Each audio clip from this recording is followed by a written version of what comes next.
آپ کا سوال ہے کہ کون سی دعا ایسی ہے کہ جو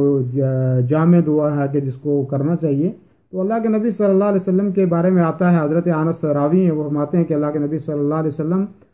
کی اکثر و بیشتر جو دعا ہوتی تھی جو اللہ کے نبی صلی اللہ علیہ وسلم کرتے تھے وہ یہ تھی: اللہم آتنا فی الدنیا حسنہ وفی الآخرۃ حسنہ وقنا عذاب النار،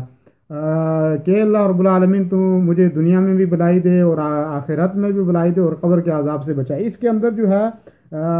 دیکھو دنیا کی لائن سے جو دعائیں ہیں بہت جامع دعا ہے اور بہت بڑی دعا ہے، کیونکہ اللہ کے نبی صلی اللہ علیہ وسلم کی زبان مبارک پہ یہ دعا اکثر و بیشتر آتی تھی۔ تو اس میں دنیا کا جو عالم ہے اس کے حساب سے جو بھلائیاں ہیں، اولاد ہے،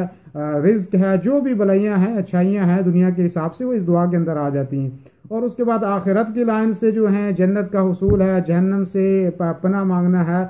وہ بھی جو ہے اس دعا کے اندر ساری چیزیں آ جاتی ہیں۔ اس کے بعد جو ہے وقنا عذاب النار، جو عالم برزخ ہے، جو قبر کی سختیاں ہیں، جو قبر کی ہولناکیاں ہیں، اس کا ذکر بھی جو ہے اس کے اندر آ جاتا ہے۔ تو یہ بہت عظیم دعا ہے۔ اور حضرت انس کے بارے میں آتا ہے، مسلم شریف میں ہے کہ حضرت انس رضی اللہ عنہ اس دعا کے ذریعے سے جو ہے وہ دعا کیا کرتے تھے اور یہ دعا کیا کرتے تھے۔ اور اگر کوئی خاص دعا ان کو کرنی ہوتی تھی، کوئی الگ سے کوئی دعا بھی اگر ان کو کرنی ہوتی تھی، تو تب بھی اس دعا کو بھی اس میں شامل رکھتے تھے کہ اللہم آتنا فی الدنیا حسنہ وفی الآخرۃ حسنہ وقنا عذاب النار۔ اور اسی لیے اللہ رب